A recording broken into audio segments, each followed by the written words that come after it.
G'day Australia, Corin from Universal Fuse here. I'm going to show you how easy it is to install the Alpine plug and play amplifier from Universal Fuse into a new Hilux. Check this out. This is so easy. It's criminal. First things first, reach in here, pull this panel off. No tools required. It literally just pops off. And then you've got this nice big cavity here underneath the audio unit.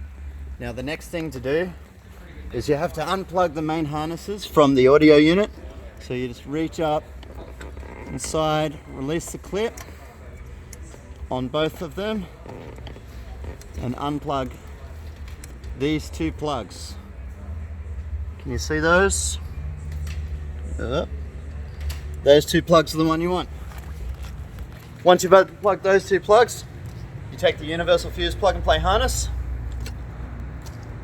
These two parts of the plug and play harness plug back into the audio unit, and these two parts of the plug and play harness plug into those two plugs that you just exposed. Then the amplifier is completely linked up. It's got power, speaker inputs and outputs, everything you need, you've completely done.